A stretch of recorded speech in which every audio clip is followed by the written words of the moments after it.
दहेज, समाज क्या कहेगा।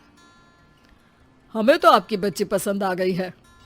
हमारे लड़के की कद काठी के हिसाब से देखे तो दोनों की जोड़ी बहुत अच्छी लगेगी। जैसा आप सही समझे। बेटा योगेश, तुम दोनों को अगर टाइम चाहिए तो आपस में अकेले में कुछ बात कर सकते हो। हम बाहर चले जाते हैं। जी पिताजी, जैसा आप कहें। योगेश और सविता को अकेले वक्त देकर सब वहां से चले जाते हैं। चाय कैसी लगी? चाय भी अच्छी लगी और आप भी। सच में? हाँ, मैंने तो फोटो देख के ही हाँ बोल दिया था। मुझे भी आप अच्छे लगे। आपको कुछ पूछना हो तो पूछ लीजिए, जैसे खाना बनाना आता है या नहीं, घर के क्या क्या काम कर लेती हूँ, वगैरह वगैरह। वो तो मेरी माँ आपकी माता जी से पूछ ही लेंगी। वो मेरा डिपार्टमेंट नहीं है। इधर योगेश और सविता जिंदगी भर का साथ जोड़ने की बात कर रहे थे। उधर सविता के पापा योगेश के पिताजी के सामने हाथ जोड़ के खड़े थे। देखिए, हमारा बेटा पढ़ा लिखा है, अच्छी नौकरी करता है। उसमें जितना पैसा लगा है कम से कम उतना तो मिलना चाहिए ना।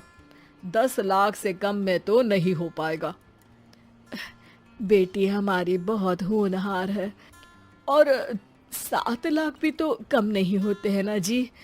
अगर आप हमारी बेटी को शादी के बाद काम करने देंगे तो 3 लाख तो 6 महीने में ही कमा लेगी। हमारे घर में ये सब नहीं होता। औरतें घर संभालती हैं और आदमी बाहर के काम। जरा मेरी बात तो समझिए। एक कार देने के बाद 10 लाख रुपए नगद देने में हमारी कमर टूट जाएगी और इसके अलावा टीवी फ्रिज तो देना ही पड़ेगा।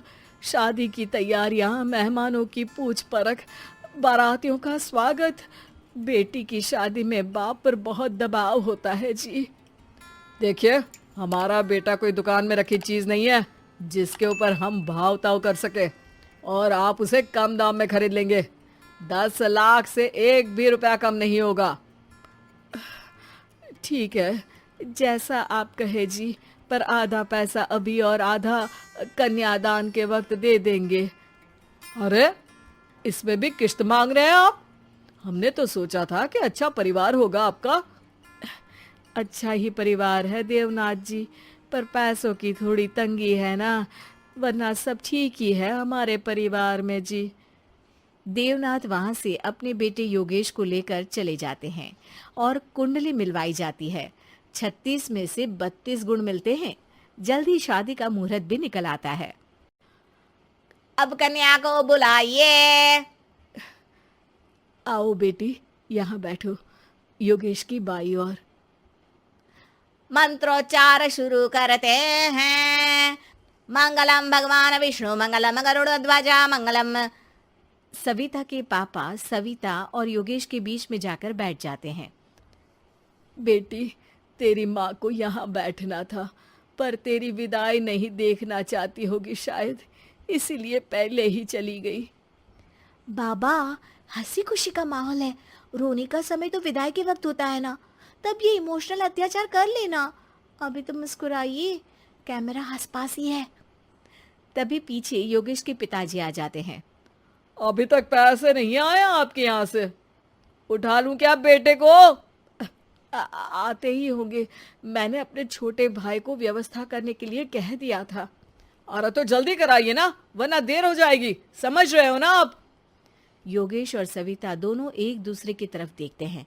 सविता चाहती है कि योगेश कुछ बोले, पर योगेश अपना मुंह दूसरी तरफ फेर लेता है। पापा, कितने पैसे की बात की है आपने? अरे बेटी, तुझे इससे क्या मतलब? मेरी डील की है ना, तो मुझे तो पता ही होना चाहिए। कन्यादान की विधि शुरू करेंगे। तभी योगेश के पिता वापस वहां आ जाते हैं। पैसे देते हैं या बेटे को उठवा लूं? मैं आपके हाथ जोड़ता हूँ जी, थोड़ा सा इंतजार कर लीजिए। देवनाथ वहां से चले जाते हैं। तुम अपने पिताजी से कुछ कहते क्यों नहीं? उनके सामने कोई आवाज नहीं उठाता। ऐसा नहीं है, कोई तो उठाएगा ही। तभी वहां सविता के चाचा एक बैग लेकर आते हैं और सविता के पापा को देते हुए कहते हैं, 9 लाख ही हुए। आत्माराम इशारा करके योगेश के पिता को वहां बुलाते हैं। क्या? सिर्फ 9 लाख? बाकी 1 लाख कहाँ है? नहीं हो पाए जी, शादी के बाद कर देंगे। अरे आप बात से पलट रहे हैं।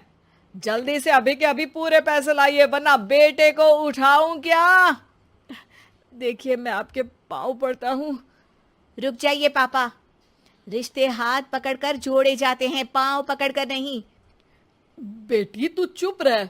नहीं, ये कब से बस कह ही रहे हैं कि उठवा लूं, पर कोई उठ ही नहीं रहा। लो, मैं ही उठ जाती हूँ। बेटा, अपशगुन हुआ। दहेज लेना सबसे बड़ा अपशगुन है, पाप है, पाखंड है। और योगेश, तुम्हें मैं पसंद हूँ तो कुछ बोलते क्यों नहीं? और तुम्हारे पिताजी, अरे देवनाथ जी, आपके नाम में ही बस देव है, काम तो आपके असुरों जैसे हैं। पर गलती आपकी नहीं, गलती मेरे पिताजी की है, जो आप जैसे लोगों को घर की दहलीज भी चढ़ने देते हैं। लेकिन एक बात साफ है, मैं आपके घर की दहलीज कभी नहीं चढ़ूंगी। अरे बेटा, समाज क्या कहेगा? यही कहेगा कि सविता के भीतर की माँ दुर्गा जाग गई थी, जिसने पापा के खिलाफ, गलत के खिलाफ आवाज उठाई।